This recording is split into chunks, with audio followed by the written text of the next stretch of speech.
নমস্কাৰ সমগ্ৰ বিশ্বৰ লগতে লংকাত উদযাপন কৰা হয় 551 সংখ্যক গুৰু নানক দেৱৰ জন্ম জয়ন্তী কোভিড প্ৰটকল মানি অনুষ্ঠিতকৈ আয়োজন কৰা হৈছে এই উৎসৱ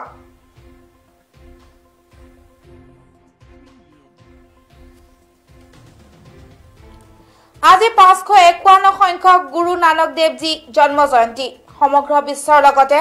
লংকাত আজি উদযাপন কৰা হয় শিখসকলৰ প্ৰথম গুৰু শ্ৰী গুৰু নানক দেৱৰ জিৰ 551তম সংখ্যক জন্ম জয়ন্তী কোভিড প্ৰটকল মানি চলি অনুষ্ঠিতকৈ জন্ম জয়ন্তী উৎসৱ পালন কৰা হয় লগতে উপস্থিত থাকে হুজাই জিলাৰ বিধায়ক শিলাদিত্যদেৱ পুনৰবাৰ জনাইছো আজি 551 সংখ্যক গুৰু নানক দেৱজীৰ জন্ম জয়ন্তী সমগ্ৰ বিশ্বৰ লগতে লংকাত আজি উদযাপন কৰা হয় শিখসকলৰ প্ৰথম গুৰু শ্ৰী গুৰু নানক দেৱজীৰ 551তম সংখ্যক জন্ম জয়ন্তী কোভিড প্ৰটকল মানি অনুষ্ঠিতকৈ জন্ম জয়ন্তী উৎসৱ পালন কৰা হয় লগতে উপস্থিত থাকে হুজাই জিলাৰ বিধায়ক শিলাদিত্যদেৱ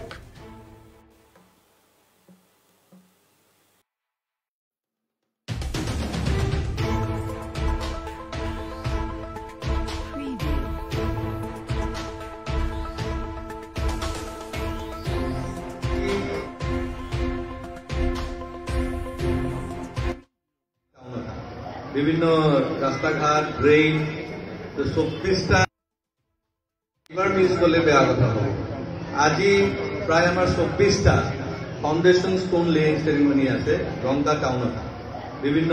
রাস্তাঘাট ড্রেন 24টা ফাউন্ডেশন স্টোন লে কৰিব হলে তো বহুত সময় লাগে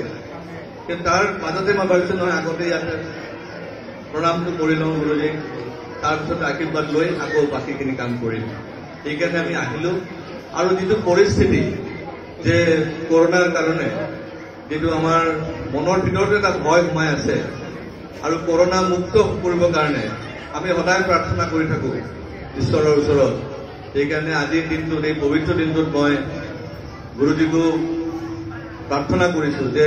সকলোকে যেন ৰোগ মুক্ত কৰে সকলোৰ মন ভাল থাকে আৰু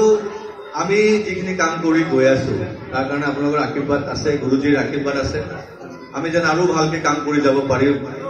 পাৰো সেই আশীৰ্বাদ ল'বলৈ আহিছো ইতিমধ্যে আমাৰ